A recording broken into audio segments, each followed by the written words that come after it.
Hey, are you concerned about protecting that brand new pretty sled that you just got? Here's the solution. Use SledSend24 for a 15% off discount code on some backwoods bumpers, the industry leader in performance protection.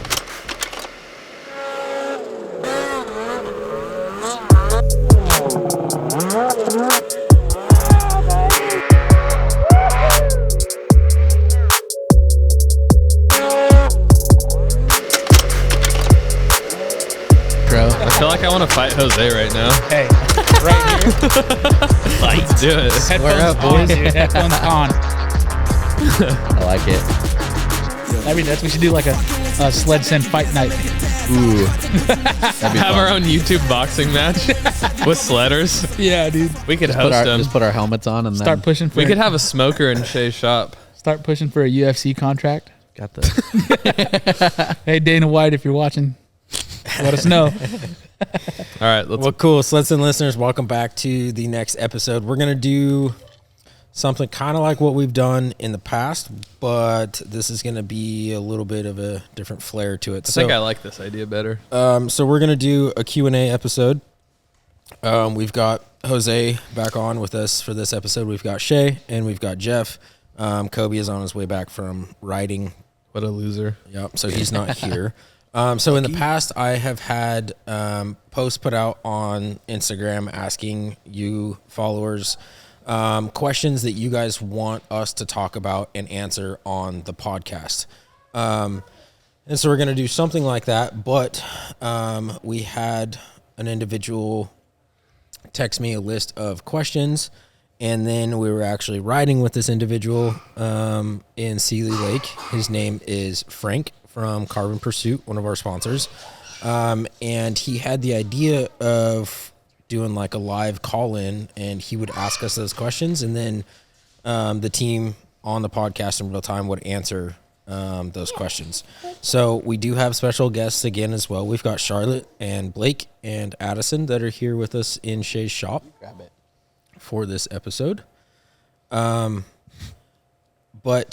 we definitely want your guys' feedback. Like, if you like this episode, let us know in the comments. Shoot us a DM. Say that you want more of these types of episodes. And if you guys want to essentially be entered to win to come on the show, call in and ask some of your questions.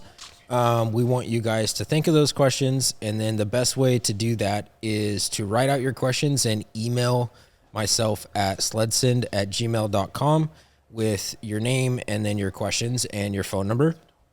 And then, 5, 10, whatever, however many questions that you can think of. And we might pick you guys to bring you on the podcast via phone call. So without further ado, we're going to get into it. Jeff has some other things that he needs to get done today. We actually just finished recording a previous episode, so we're going to get right into this. So we're going to go ahead and call Frank right now. What if he doesn't answer? If this does not work, because we're Bluetooth to the board, and we are sitting in Shay's shop, so I don't know how the service It should is going start to be. ringing So right when you make the call. Your call has been forwarded to an automatic voice messaging system. there he is. This is like Howard Stern. when we're done, you can play. Okay. Hey, everybody, what's happening? Frank, what up, dog? How we doing? Pretty good. You are live on the SledSend Podcast right now. What up, Frank? Oh, perfect. How we doing, fellas? Pretty Good. good. How about you? Good. Can he hear us from our mics? Yeah, he can hear us. Is he just hearing Yep. us from your phone or No. our mic? Frank. I can hear everybody pretty clear, I think. Oh, that's dope, actually. This That's is pretty pretty sick. sick. Yeah. Can you hear me right now? Yep, I can hear you. Nice. So we've got you, we've actually got you Bluetooth to the podcast board. Oh, that's fancy. Yeah. Hold on. We've got the kids with us, so some cords are being pulled and stuff. So They'd be running over my headphone cords. No, I can't hear. I'm good now. Okay. So, yep, listeners and viewers, before I made the phone call, I told you that Frank from Carbon Pursuit, one of our sponsors, is calling in, and we've obviously got him on the phone here. So, Frank, a while ago, you had sent me a text with a variety of questions that you wanted. All right, we got to put this away. Yeah, I'm gonna. She's putting them away right now. Okay. Sorry, The kids are, the Sorry. kids are riding the trikes through the shop, Frank. I love it. Some background noise. a Lots little extra of flavor. background noise. And then when we were riding with you at Sealy, you were like, hey, we should like call in live and ask the questions. So, Frank, I appreciate you taking the time to jump on. I know you're a super busy guy building out some carbon fiber goodies. But yeah, we're going to give this a shot and see how it goes and maybe make it a thing. So, Frank, I'll pass it over to you. What's one of your questions? Yeah, definitely. I think this is perfect. So something that I was like kind of pondering on my mind as we rode together this last week too is, riding with you guys, obviously awesome riders, super comfortable in the backcountry. I mean, you guys definitely, are great with all those, fancy riding techniques, hopovers, bow ties, that kind of thing. And, we rode with Kyle Hustis too, and so there's another guy that, is very comfortable with that kind of, fancy riding. And so like from me, my perspective, it's like, where does riding content go from here? Because it's like we're all on social media and as we're all trying to promote our own, businesses or personal pages, it's kind of gotten to this level where it's like, there's a lot of guys that can ride. I mean, flat out, most guys, at that upper echelon, they're able to do those maneuvers in the backcountry. So it's like, where does content go from here? Where does sled content go?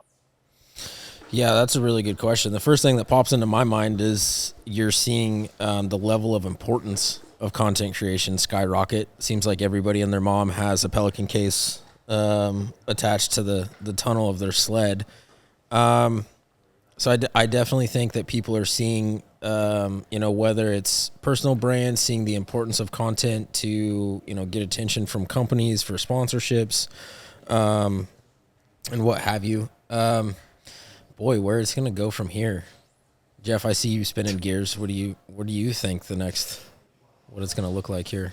I mean, sexy always sells, so the flashy stuff's never going to go away. Yep.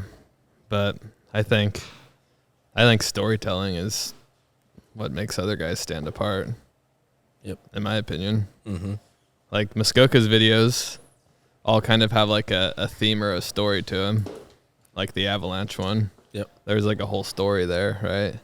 I think the flashy stuff will only get you so far. And then you have to kind of take that next step and learn how to build out a story, right? Yep. Yeah. Jump into the long form content. And I think that's where you're going to get, that niche audience that you want that's, that you'd be able to figure out a way to eventually, if you do want to try and do this full time, monetize. Mm-hmm. But I don't think you're going to see a lot of guys monetizing their short form stuff. Yeah, I think because there's so much of it, right? Yeah. So many people doing it. It's only going to get you so far. Mm-hmm. Yeah, I think that's a good point. I think you're going to start to see a gap between the individuals that will remain with the short form and unwilling to go into the long the videos that stuff. DMC makes. Mm-hmm. Those are good because there's just always like a good story there. Mm-hmm. It just looks like a good time, right? And that's kind of the story he tells. A video I just watched that I really liked was Ross Robinson's Epicenter video. I think that's what it was titled. And I thought that was a really good video. I don't know. I think if people want to take it farther, that's the step they need to take is learn how to make long form content. Tell a story. Story behind it. Yep, that's a good point. So that you can connect to your audience more. Cool. A lot of guys don't connect with bow ties. Yeah. And things like that, right? Because I would say, 90% of people that ride sleds aren't probably doing stuff like that all the time, like you see on Instagram. Mm-hmm. Yep. But those are my thoughts. Shay or Jose, you guys got anything to add? I think I'll piggyback kind of off what Jeff said. A lot of guys can't relate to like the bow ties and the hopovers and stuff. I think the content creation, I think people watching it just want someone to relate to. Mm-hmm. They want someone, that's going to show the stucks and the dumb mistakes and the realness. The transparency. The raw funny stuff. moments. Yeah, the funny moments on the mountain. The stuff me and Jeff do. Exactly. We're gonna be grade A primo for our content creation, Jeff. Me and you are. Yes, sir. But yeah, I think that's the next step for content creation because it's like like everybody's saying that the sexy stuff is gonna sell. obviously we want to see the videos of people 180-foot jumps, bow ties, 270. It only that content will only get you so far, I guess. I think you need someone that you can relate to, that's gonna be on the GoPro. Well, even when you do see like a longer format video that's got like a storyline to it, and there are guys that are, doing all the cool shit. Yeah. You're getting those in between moments of when everyone's stopped joking around, or when someone gets stuck and everyone's giving them a hard time, things like that. That's the stuff people relate to. That's what I want to see. Is like I want to see the moments. When you center punch that tree. Yeah, I want to see. I want to see what Shay says to Jose when Jose's buried nose deep in a tree well. That's what I want to see. Yeah, I think I got a good one of you, Frank, of that kitty cat climbing that tree, huh? Yeah, that kitty cat. That's what they're made for, though. They go right up those. They go right up the tree. Yeah, good question. You got another one, Frank?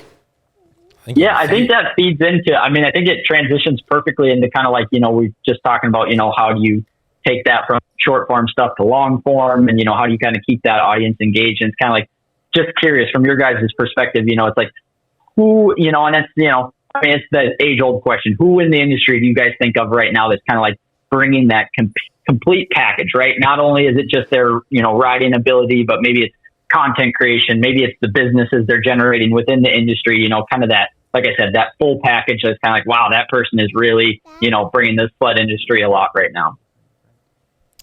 I think Boondock Nation does a pretty good job all across the board for everything. I mean, they do. You can tell they're putting a lot of time, effort, money into their brand, and they're doing a whole coast to coast thing this year. Yeah, that's big. They're in Oregon right now, aren't they? Yeah, they're at the snowmobile convention thing right now. So and they can ride, and they do a pretty good job of showing their mistakes. I think Jack sank that sled. Sank that sled in the water. Jack he seems to break a lot of stuff. But they don't delete that or hide it or anything, They're pretty transparent about a lot of that stuff. I liked when they put he sank that sled, and I think he was riding the day after that. They took everything out, put it in the oven, and she was good to go after that. That was pretty cool to see. I haven't seen that video. I like when they show you little tricks too, like, oh, this happened, this is what we do for that, right? Yep. Yeah. What are some other brands, names? I think Muskoka goes crazy, right? Because he puts a video out every day, pretty much. And some of them are kind of shorter, but a lot of them are 45, 50 minutes, an hour. Turcotte puts out some pretty long videos, a lot of him riding. But he that's what I was saying on the last episode, was that he's a loose cannon, because he's going to record everything, and everything's going in the video. Like, most of the stuff's not going to get cut out. Like, the first video I saw of him this year, he smacked the side of his sled up against the tree, like lost the side panel, pushed his whole exhaust in and everything, and that was in there. And he left it in there uncut. You saw the whole line progress. And I chuckled a little bit, but that's the stuff I want to see, Yeah. I think it's pretty cool. He leaves all that stuff in there. He smacks a tree, he's going to leave it in there. And then he's going to post about his can being smashed. Now he can't cook his lunch how he wants to. Yeah. My favorite part about what Muskoka's done this year is he's added his dad and brother into his videos a lot. Yeah. Which has been cool. Yeah. That's a whole... Because a lot of people ride with their families, so... Yeah. That's blowing up too, the whole Jerry thing right now. Everybody has a Jerry in their his group. photo when when it shows him talking. Hilarious. Yeah. Anybody else? I mean, I named a couple in the lot. I mean, I named Muskoka, and I like Ross Robinson's short edits that he does. He seems to throw together some pretty cool ones. Yeah. They're not you don't really see like the full purview of it, right? Like, you don't see the Muskoka of it. But yeah, I do like his edits. I don't know why. They just speak to me. They're clean. They're very clean. He takes his time with them, you can tell. Yeah, very clean. The music is typically pretty rad. Yeah. Everything. He's always got good music. Yeah. I've noticed. Everything about his shorts are pretty dope. Yeah. Nice. What's another one, Frank? Roll into another question. Yeah. Yeah. So I think where I would go next is like, as we kind of talk about like, all this the content side of the industry, and, we've all got these social media pages now where, we're trying to promote ourselves. I think what's interesting for me kind of from the business standpoint is growing up in the Midwest, the only riders that ever got sponsored from, whether it was parts companies or, the OEMs was racers, right? Like that's what it came down to. If you were going to get a snowmobile sponsorship, it was coming, as a racer. And what I find interesting now that, with Carbon Pursuit, as I get into this, industry, it's kind of like there's a lot of guys sponsored on the mountain scene. I think, you can look at majority of your, guys that are posting content and in some way, shape or form, whether it's, a discount on parts or, if it's to the level of, multiple companies, free parts, deep discounts, that kind of things, offering discounts under their own names. It's kind of like, to me, it's like, where does it go? Where is the ceiling on, riders being sponsored? What does that do for companies with the industry where now in order to be able to compete with other companies, it's like, hey, who can snag the most, of the big name riders and things like that. So I'm just curious to get your guys' opinion on that one. Yeah, I think, I feel like there's some strategies to that in itself that I feel like I kind of see as other businesses run it too. But oh yeah, it does take off. You allow a lot of people to come in at the beginning. So like, let's say we'll just take this year, the 23-24 season as a snippet. Everyone comes into a certain group. The company themselves at that time, I feel like would need to kind of accurately track who's doing what, posting what, the engagement and what that looks like for the company, like the return. How that relationship is growing. And then from there, you take your top 10 or top 20 or whatever it is, right? They come back next year or you're cool with them coming back next year. And then, the year after that, I don't know if you have those hard conversations with people and just tell them like, hey, this is kind of what we saw. This is what we were hoping for. We didn't quite meet that. Let's either try again with something less, whether that be not free stuff or not stuff at 50% or 25% or something like that. You chop that down to 10%. And then over time, I think as you let new people in, you're gonna see new people come in that grow within the social media platform and help the company themselves grow. And then I think at that point, you kind of just build your roster year over year based off of, the effective performance. And obviously some people can taper off, right? Like there's things that happen in like, say you have a kid or, you're moving or something else, right? And then that opens up a slot for someone else. But yeah, that's kind of how question? I see it. I know it's kind of a long question, so what's the short question? Frank, you want to reword your question directly to Jeff?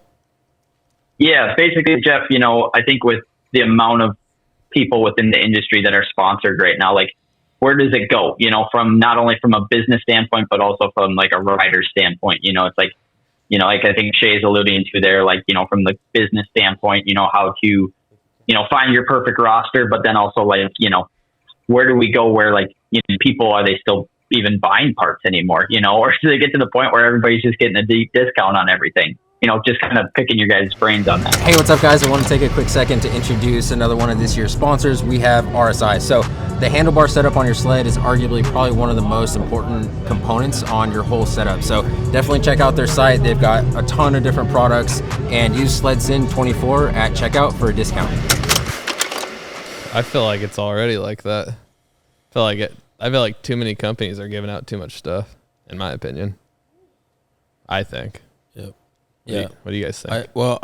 I'll speak directly to the riders, and this, it's relative in the sense of like, you don't know what you don't know, right? And so if a rider is unfamiliar with either having their own business or what it takes to run a business, it's hard to have this conversation with them. It's easy for me to speak on it because I have multiple businesses and I understand that side of things. But I would like to see more respect from riders to businesses. Because, and I told you this when we were in Sealy, Frank, like, X amount of money or product that you are giving to a rider is literally food off of your table for your family. And so that needs to be looked at as such and respected as such from riders. You know, a lot of riders can be selfish and want X thing, and then, you know, kind of give up on giving a return or some kind of service exchange or whatever. And that bugs me from the fact that, like, I understand the business side of things. And so, like, moving forward, I would prefer to see, and, you know, it's important we're talking about it right now, more respect from riders for understanding, having more gratitude for a company believing in you and giving you X thing, because, you know, that's cutting into their profit margins, which, yeah, it's a business, but at the end of the day, the person behind the business is a human that has kids, has a family, has whatever that they have to provide for. And so if that business is choosing to believe in you and your riding capabilities and, you know, your large following on Instagram or whatever it is, you know, that business wants something out of you. And yeah, a post on Instagram is cool, and, you know, impressions matter, and the amount of eyes and attention that you have on you. But, you know, how can the rider do somewhat like what we do of under promise, over deliver? So if I have a contract with X company and they want 5 things from us, well, I'm always talking to Jeff on, like, well, what's like the 6th or 7th thing that we could do with what we have that the business isn't requiring from us, but what can we do to over deliver, and express the gratitude for whatever thing the business gave us, to just try to go above and beyond. Because, yeah, impressions are cool and all that kind of stuff, but at the end of the day, the business needs sales, needs money, needs transactions. And so we try to approach it on pushing that. And obviously the podcast is a great medium for that. But that's my opinion directly to It's a balancing act. to the riders of, you know, because there's a lot of people that can be sponsored by one company, and then another company comes along and has something sexy, and they drop the previous company and go over here. You know, and I get it. It's all relative too. Things change. Maybe the product is better or whatever it is, right? Everybody has their reasonings, but I think riders need to pay more attention and take more gratitude for opportunities that they are given, and not look at it as a small thing. They might think it's a small thing to them, but it's a huge thing to the company. Yeah. I feel like we're gonna get a lot of shit talk in our comments. That's okay. Fine. I don't Bow care. ties don't pay the bills. That's facts. I think it goes back and forth for sure. There's a balancing act. Yeah. It's almost like that employee-employer relationship, you know? You know, and the business needs to set the standard too. Yeah. You know, so that the rider has a clear expectation of what is expected from them, and set the terms for whatever that service exchange is. Yeah.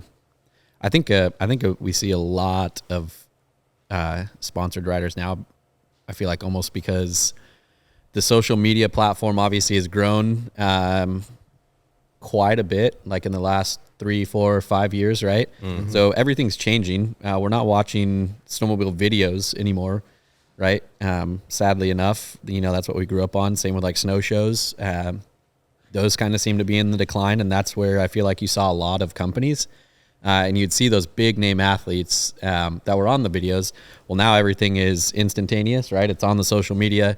So I do think companies right now are trying to navigate that field and figure out what's best for them. And I think that's why we're seeing such an influx of sponsored riders as well, is because we're still trying to figure that out. That's a really good point. Really good point. That's kind of a new thing to this industry. Yeah. I mean, it's up and down, right? Just the waves. Like, yeah. Yep. And it'll continue to evolve from Yeah. there too, right? Jose, you got anything to add to that? I mean, I have one sponsor. It's the guy sitting right next to me, right? But no, it like you said, it's a business thing. Even when I first started talking to you about this deal, you were like, "Well, I got merch. You give you a discount on merch," and I was like, "Dude, I'll pay full price because you're supporting the buddy's business, right? You shouldn't expect like, oh yeah, he's got a business, I'm going to get free stuff from him, you know. Yeah. It's a business, right? You're doing it obviously to make money.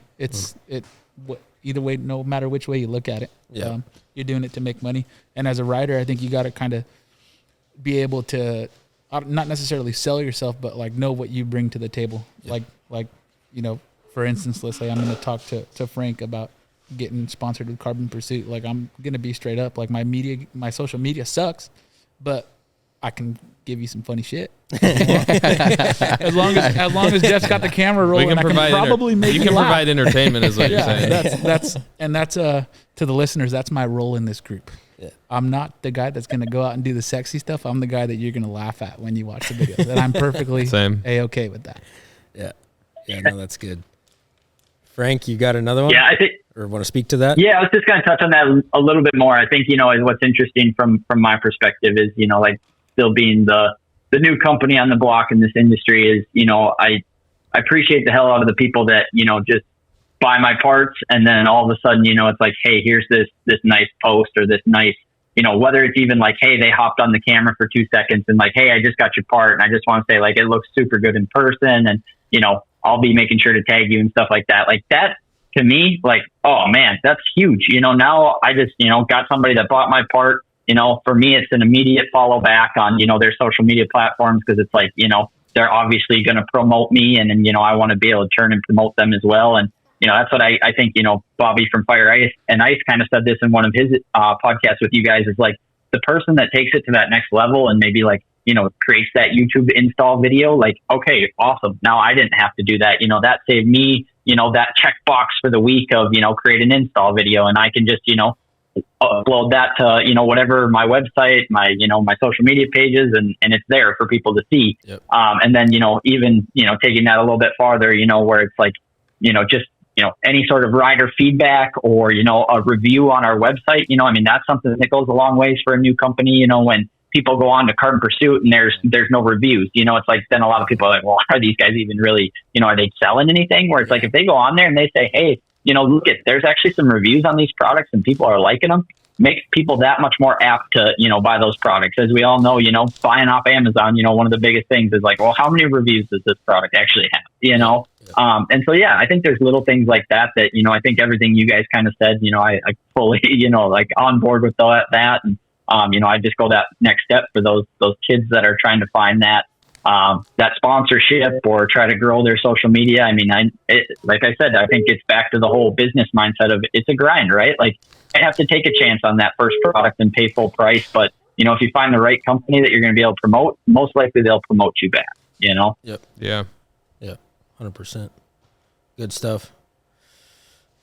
Okay. I think let's switch it up. Yeah. Let's switch it up a little bit. Let's go. You guys growing up, which riders come to mind that you kind of like truly like, I mean, we can say idolized or, you know, followed or like the riders that you thought like, oh man, if someday I could be like that, you know, I'm curious. Smasher. Who are those guys?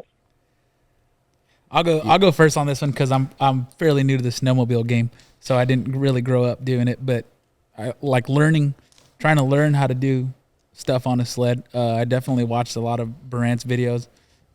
Dan Adams put out a lot of good how-to videos, and then you get through the basic stuff, and then you start watching the Kosterkis and everything, all the crazy stuff he's doing on a sled. I think a lot of those mainstream guys are the guys that I look at and watch. And then as I get more exposed to the snowmobile industry, little by little, you start to come up on different riders and different guys. But yeah, I think the big ones for sure, like Barant's videos, Dan Adams' how-to videos. Yeah.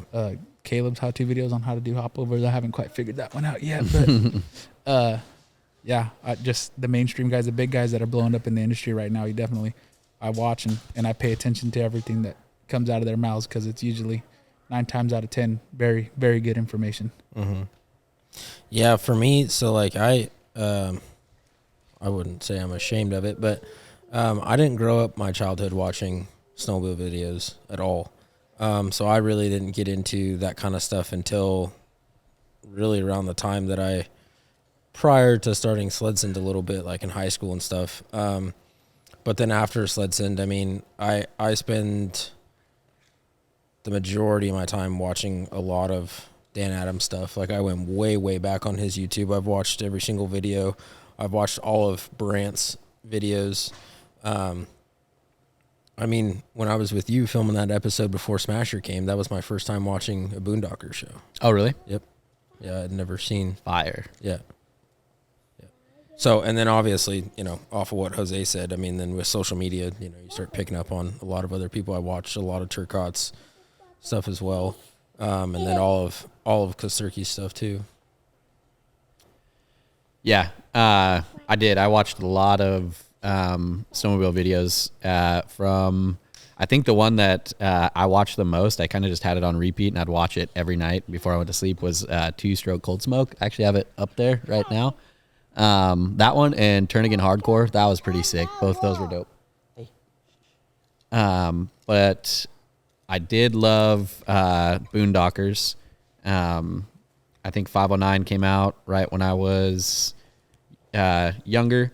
So seeing all those guys, honestly, Smasher was one of the people that I watched on Boondockers.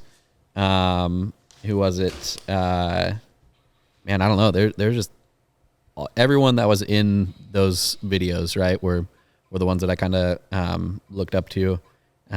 Jeff Kyle, he sent some nasty things, like just drops. I feel like were pretty cool. And then seeing like his, I want to say he was one of the first people that had like the over the shoulder type recording. Mm-hmm. And that was, you know, those were the things that I feel like I picked up on as a kid, was like, oh, that's, you know, that's cool. Yeah, I'd have to say, Boondockers, 509, Slednex, Two-Stroke Cold Smoke. Most of the athletes in that are the ones that I looked up to and wanted to be like. My answer is the same as Jose's, honestly. Yeah. Chris Brandt is who I watched a lot when I first started riding, which was only a couple years ago. Yeah, that's really all I can speak to on it. Obviously, I follow a lot more people and watch all their stuff now. But as a kid, I grew up riding dirt bikes, so that's a lot of what my exposure was to motorsports. Yeah. So Nice. So James Stewart was who I guess, idolized. Yep. I'd say. Nice. Frank, you got another one? No, let's hear his answer. Yeah, I want his answer. Oh, you answer your question. No, definitely. So, you know, I'm a Midwest kid. So I grew up, you know, hanging around snowcross tracks and stuff like that. So for me, I think a lot of those early guys for me was the guys on the track. So, you know, it was guys like Blair Morgan, Tucker Hibbert, you know, a lot of those big name snowcross racers. One guy that does stand out too is Turcotte, just because it's like his upbringing was snowcross. And so I, you know, remember as a kid watching Turcotte go around the track, and then all of a sudden, as you know, I'm getting older, Turcotte's out in the backcountry doing crazy stuff, and I'm like, holy smokes, that's a snowcross racer, you know, out there doing that kind of stuff. And so he's one that sticks out in my mind. And then I'll never forget when Chris Brandt came out with his famous Hot Pocket video. As a kid, that was a video to me where it was just like, oh my gosh, this guy is crazy. And he had like a 2006 Arctic Cat mod sled. So just a snowcross sled that he took out in the backcountry. And that was another one. I mean, obviously you guys know I'm a big Arctic Cat guy. And so it's like to see that snowcross out in the backcountry, and then he just hucks this massive jump and he just piles her into the trees. And I remember being like, that is so badass. You know, that guy's crazy. That's funny. And so, yeah, you know, I mean, it is, I definitely grew up, you know, just loving every part of this industry. And so it is cool, you know, as I get older to, you know, cross paths with some of these guys and things like that. I mean, I think for you guys too, you know, as you talk about Dan Adams and stuff, I mean, I think there's definitely some surreal feelings when you get to shake those people's hands, or, you know, in your guys' case, sit down for a podcast with them. It's a very surreal moment, you know, looking at those people across the table and being like, dang, you know, I definitely watched these guys growing up, and now I'm getting to have a chat with them. Yeah, for sure. Absolutely. It is pretty cool. So I think my next question, if you guys got time for a couple more, is just, you know, with I got time. If there's with the kids running around in the background, I mean, so what's your guys' thoughts? You know, I mean, I know Shay's got, you know, 200 sleds sitting in the shop there and things like that. I mean, are you guys planning to bring your kids up in the industry? I mean, do you have thoughts of what that looks like as you juggle not only, your own passion, but, raising kids within the sport, things like that? Curious your thoughts on that one as well. Yeah. My plan is to get Addison just on my sleds. I'm taking her out more this season. And then if she enjoys it and she's wants to invest in it, then I think I would probably go the route of getting a 600 for her next season. Because, I mean, I would love to have the father-daughter, go out and ride connection. And so, but it's on me to, introduce that to her. And if she's not for it, that's totally fine too. But if she is, then, change whatever I need to change to make it happen to be able to provide that for her is my thoughts. Yeah.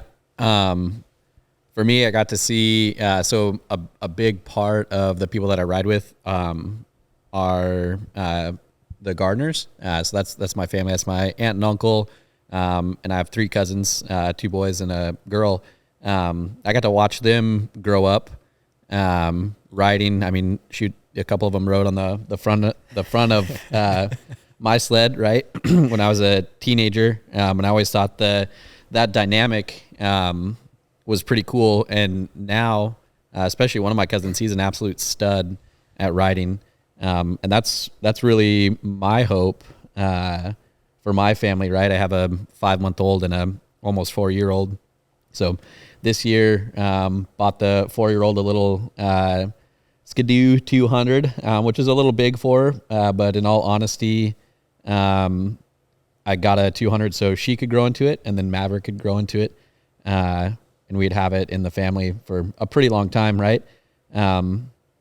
And it'll hold me as well. so I don't have to chase her around. So by the time she's ready to kind of go by herself, the sled's going to be capable of going and cruising up the trail a little bit with us. But after that, fingers crossed, both Charlotte and Maverick love it. And then we just become a snowmobiling family again. My wife, she snowmobiled for a little bit and then kind of gave it up once she became pregnant and with our first child. But without a doubt, she still did it. Well, shoot, she did it last year with Charlotte while she was pregnant and did pretty good still. So I don't think she would not want to do it. She might, I don't know, she might go to snow bike. She loves those things. Yeah. But yeah, eventually I think that's the plan, right? Is get a big trailer, do the whole thing, the whole family ordeal, or have a cabin or something like that where we can all just go and hang out and ride from the cabin. But hard to not want to. I know my daughter, she loves it already. She's actually mad when we came back from Montana, like, why didn't you take me, Dad? Like, you went to Montana without me. And so it's like, well, sorry. But yeah, ultimately that's where we're going. I think this is perfect. Blake literally just climbed up on Charlotte's Skidoo and she's sitting on it, holding her hands on the handlebars. That's my 2-year-old. That's Jeff's daughter. Looks like I don't have a choice, I guess. She's ready. She's telling you what she wants. She's grabbing the throttle and everything right now. I mean, I grew up riding dirt bikes with my dad, so some sort of connection like that, obviously. Yeah. Whether it's dirt bikes or sleds or whatever. But yeah, I don't have a choice now.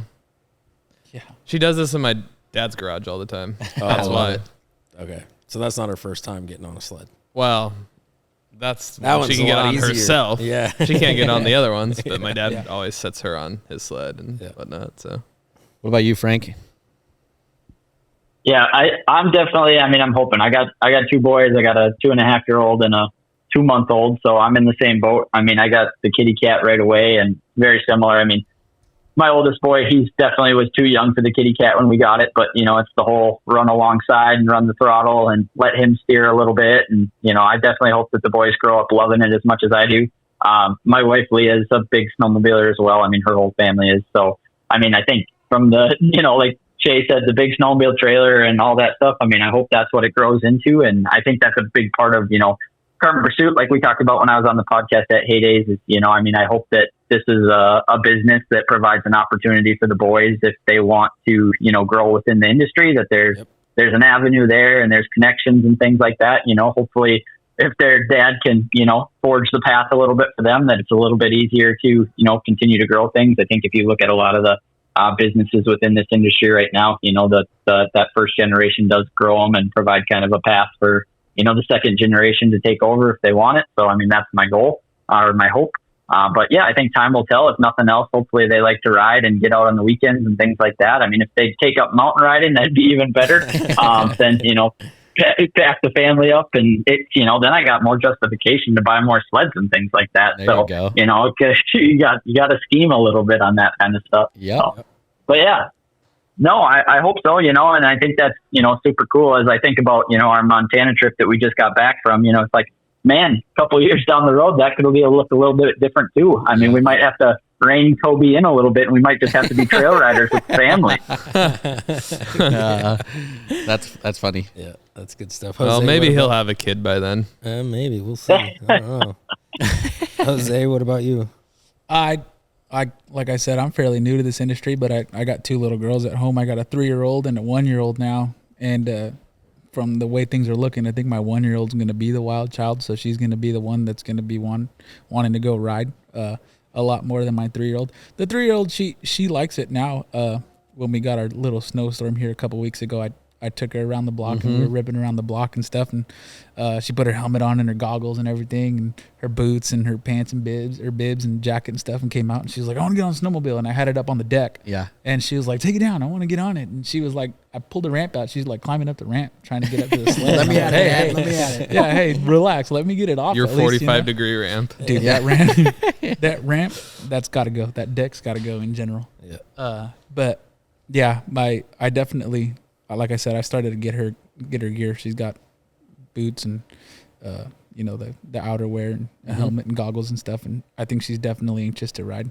It's kind of hard making the time because we want to get out on the POW and we want to go rip on our own, but I think it's definitely important to make the time to take the kids and the wife and everybody up for a family day at least once or twice or something, get them out on the snow so that they get that exposure, and when they do get to the age where they're ready to ride on their own on a 600, then how about it? Yeah, get after absolutely. it. Yeah, I agree. That's a good question, Frank. You got another one? Okay. I think I got one more. I'm looking through my list here, and I think I got a couple more. We'll pick a couple here maybe. Okay. So I think my next one is, so I'm coming back from riding with you boys, and I got to admit, I'm feeling like an old man. I'm pretty sore and all this stuff, and I'm just wondering, Jeff, what is the workout program looking like? Because I might have to switch this program up a little bit because it's not cutting it. I'm thinking, man, I got to get on whatever Jeff's on. Pull out your phone, Jeff. For the people that are watching this, he's wearing a hoodie right now, or that aren't watching it. I guess he's wearing a hoodie right now. If that dude takes that thing off, he's a freaking tank. Okay, he's pretty shredded. We do have a group chat on Instagram, and we were checking in when we were at the gym and stuff, and I usually send back some silverback gorilla emojis every time Jeff comes out. This dude is built. No, it's just all about consistency. I mean, it's weight training. That's primarily what I do. I do a little bit of cardio, but I go to the gym like 6 days a week, and I'm hitting all my body parts, or my muscle groups, I should say, and then Saturday's my extra. Good clarification there. Yeah. Saturday's my extra day. I go in there and just hit arms for fun. But no, it's primarily diet. So yeah, most people aren't eating enough protein. You're super disciplined with that. I can send you a workout program if you want. If I read you my program, we'd be here for 20 minutes. I tried to convince him to give us a little, give us examples, do his workouts in front of us for the pod, but he didn't want to. So. But proper form. Yeah, I mean, it's all about consistency, right? Just getting in there 4 or 5 days a week at least, and hitting all your muscle groups, and just staying disciplined. Maybe throwing in. So for an old guy, old guy like me, Jeff, you would say that I should be getting in there, hitting some endurance training, trying to get those upper body muscles stronger, because man, I don't know. My bow ties didn't look as clean as Kobe's this week. It definitely could help, right? You keep saying old guy, but I'm pretty sure Shay, Jeff, and myself are older than you. Yeah. How old are you, Frank? I'm 29. Oh yeah, I got you. You're 29? You're definitely Yeah, but younger. now you guys are making me look really bad. Yeah, we're older than you, so I guess we're the old guys. Kobe's 23, so Kobe's a full 10 years. Yeah. He's got a good 10 years on us. but yeah, just get in there, hit some weights. I had this conversation with my dad. I'm sure. Told Yep, him- I think that's the key. I mean, it feels good too. Yeah. It Honestly. bleeds into everything else. Do you go to the gym at all? Yeah, I am definitely. So I mean, I try to juggle everything in life. So Yeah. I mean, I don't have a lot of time to hit the gym, but I have a home. I call it a home gym. Yeah. So I spend most of my time in there. I definitely tend to trend a little bit more towards the cardio side of things, just because it's easier to leave my house and go for a run compared to packing up my gym bag and going to the gym. So I think from a time standpoint, I find myself doing more cardio than I do weightlifting. Yeah. And that is something, it's just such a crazy thing to me. I mean, I've been sledding my whole life, and it's like every year I roll into the season thinking like, okay, I'm in better shape than I was last year. And then it's like, I quickly get humbled and I realize that there's just a difference in muscles that you use on those sleds and a difference in muscle endurance. And it's like, it's interesting for me because I continue to kind of like tweak and change what my program kind of looks like, I think, year over year. And I definitely haven't found the perfect combination yet. So I might have to have you send over some of those key workouts just so I can make it a little bit of a smoother transition. Yeah. I'm telling you, the key is weight training. A lot of people do think, oh, I get in shape by doing a bunch of cardio, which there's nothing wrong with doing cardio. But if what ends up happening is you end up burning muscle as well when you're just doing a shit ton of cardio. So you're going to lose strength that way. Yep. And it also depends on there's a lot of variables, diet and things like that. But yeah, the weight training is the key. Add that in and do cardio twice a week. That's what I would do. Hit the Stairmaster. Sounds like we need to start up some sort of SledSend workout videos that we can just feed through the YouTube channel. We might have to. Jeff can be like one of those Peloton instructors. Yeah. Up in front of the class with a headband on. Yep. A little Drinking Short his- shorts with his white socks. Yeah, Oh, like a little wrestling. Yep. A little wrestling. What do they call those? things? Singlet? The singlet. Yeah, up in the singlet. Getting Yep. up there directing an I online can- class. I can see it. He's Pilates drinking video. his iced coffee. Yep. Yeah. That's a good one. I love it. Next question, fellas, before I run out of time with you guys. So looking at, we all put some good miles on the snow this week. And, we talked a lot about how these OEM sleds have come so far from where they were, 5, 10, 15 years ago. We're truly out of the box. I mean, these sleds are very impressive. And, a factory sled is basically as good as you can get it. And so I'm curious, I think we've seen, the progression of, factory turbos, factory cut tunnels. It just continues to evolve, right? And it's like, to me, it's like, where does that next OEM breakthrough come? Any ideas, any shots in the dark of what that next OEM big push is? Hey, what's up, guys? It's Tyler with SledSend. Wanted to take a second of your guys' time and ask for your guys' support for what we're doing with the brand of SledSend. So if you guys are enjoying, the podcast episodes with all the different guests, the tour videos and such, check out SledSend.com. We have a variety of different merch. Every order comes with air fresheners and stickers. And like I said, we appreciate your guys' support. We need it to continue to do this. And without further ado, let's get into the video. I think That's always a hard Yeah, question. that one is always hard. yeah. Because you take 2-3 years ago, or even the last year of the Axis, you're like, oh, this is just so good. How could they ever top this? You can't. And then they come out with the Matrix. And so, we're kind of in the same situation right now, these 24s, Matrix Turbo, Chaos, all this kind of stuff. You're like, it just doesn't get any better than this. And then bam, And so what is that next thing? Like, I mean, obviously the avenue of lightweight is going to continue to be pushed. The avenue of more power. I find it curious that a lot of these guys, Brandt, Adams, these 900 big bore boosts, so is that a 9R boost? Is that in the works in the future? Oh yeah, or it's got to be. But as far as like a huge crazy change versus like just keep pushing forward a little bit, I have no idea what that would look like. Like a complete new drastic, like, oh my God, why didn't we think of this before type thing? I don't know what that would be.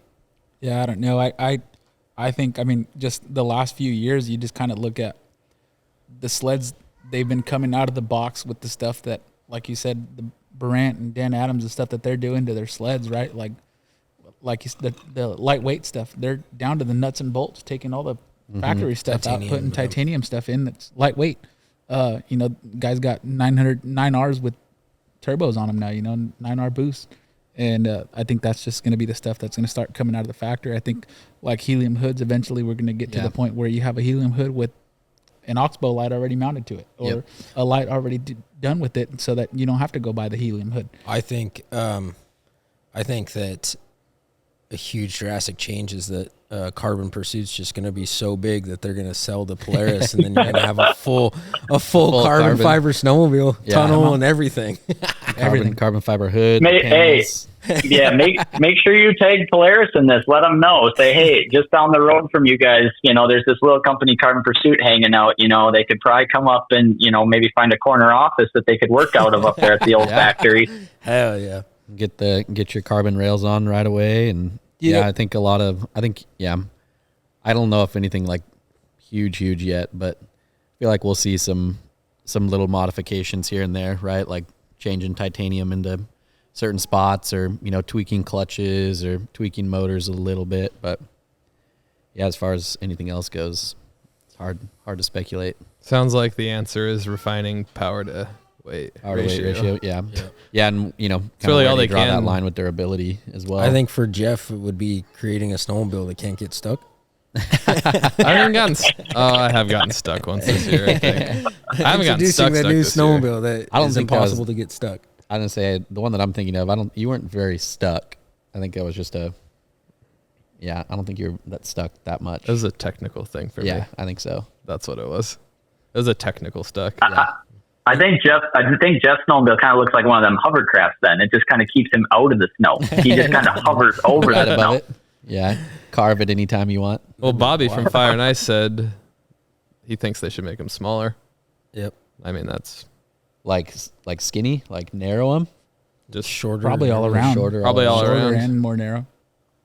Yeah, that'd be wild. That would be pretty wild. That's probably something. I don't know. Well, because then I feel like I see a lot of people riding 600s this year, which is kind of interesting. The Catalyst, that's the only. Turcotte's was riding a 600 in one of his videos I saw, and some deep snow too. Yeah, I just watched that video. I think that was more for content though. That was like 600. Show what a 600 is capable of. Yeah, when you're Brett Turcotte. Yeah, when you're 5'5" and just kidding. I don't know how tall Brett Turcotte is, but I think he's shorter. Yeah, I think so too. Frank, you got one last question? We'll wrap up. Let me see here. Can we get one more out of here? Okay. Yep. I got one more good one. So how often do you guys realistically upgrade your gear? So that's, I think, one for any of the riders out there. Obviously, new gear comes out every year, new color waves, that kind of thing. Are you guys upgrading quite frequently, or are you guys truly running stuff to the point of wearing out? I know for me personally, before you guys get into it, I wear out boots quick. I don't know what it is, but I feel like at the end of the season, I've shredded a pair of boots. I've tried different brands, haven't found the perfect, combination of durability to that lightweightness or whatever it is in boots. But I'm curious, are you guys new mono suits, new goggles? I mean, where is that? What does that look like for you guys? For me, it depends. It depends on color and design of my sled. So it's dependent on how often you buy a new sled. Yeah. So, I mean, typically, like, I'm going to start getting in rotation of a new sled every year. And so, Careful. like for me, this That might year, get you in trouble.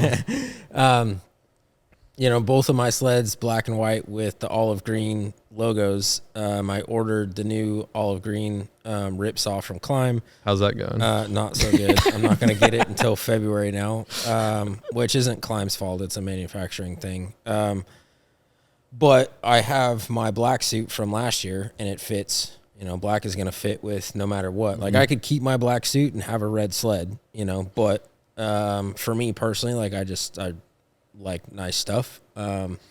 And I, you know, have the ability to resell my old suit pretty easily. So I like rotating new stuff. Yeah. Yeah, I don't, I could probably agree with you on the boots for sure. I've been lucky enough. I think we found some boots on sale and we bought 2 pairs. So I've had them been running the same style boots for like the last 4 years. But they typically lasted, I probably should have changed them at about 1.5 years, but I just couldn't justify spending the money. But I'd say every couple of years I'll get new stuff. But it's kind of to the point now where, you know, some gloves wear out sooner. So, you know, you're changing those out 1 year, and then the next year I'm changing out mono suit and boots. And then the next year, you know, my helmet's packed out. It's probably taken a couple hits. I need to get a new one and get a new one. So it seems like every year I'm kind of picking up something new. This year in particular, as I say that, I think I picked up everything new except some gloves and goggles. Oh, no, I did pick up new gloves this year. Maybe goggles are like the only thing that I didn't get new this year, and an Avi bag. Like all my avalanche gear is the same. But yeah, it's typically every couple years. Yeah, I think I rotate an Avi bag every year, and then a transceiver like every 2. Yeah, every 2 years, 2 seasons. I don't think I get out on the snow as much as you guys do, but I'm pretty good about being off my sled doing stuff. So I typically go through gloves pretty good. I typically go through my gloves pretty good, so I do get a pair or 2 of gloves every year. My boots, I've been wearing those for 3 years now, and they've been pretty good to me, and they're still pretty good. I had a mono suit that I was rocking the first couple years, and that's got some rips in it because of off sled activities. But last year I picked up some bibs and a jacket that I still wear, but I don't rotate my stuff all that much. Goggles and helmets all the same. Boots is pretty much the same. I'm pretty content with the stuff that I have. If I was to pick something up, and I've been looking the last couple of weeks at Climb monosuit, because I put my old monosuit on after not wearing it last year and most of this year, and I was like, man, monosuit's kind of nice compared to the bibs and the jacket for sure. So I have been looking at a monosuit, but that is a conversation with the old lady. the old financial advisor. My financial advisor. Yeah. Jeff, you got all new stuff this year except for an Avi bag. Dude, I've had, by accident, I've had a new mono suit every single year I've rode, I think. Yeah, you have. The first time I went riding, I was wearing snow pants and a Patagucci jacket. Yep. Patagucci? That blue one. The white blue one. Yeah. Bet you that thing was hot. I still have it. Black ripsaw. And then you gave that to your dad and went to the high vis ripsaw. Yeah. And then now you've got the new black walk saw. Yeah, that thing's sweet. And new boots, and I'd say every every 3 years. every other season. 2 or 3 years, something You got like that. You got the new lock saw with the beacon pocket? Yeah, just like mine. Oh, It's those are sick. I was looking at that. Last weekend was the first time I wore it. Yeah.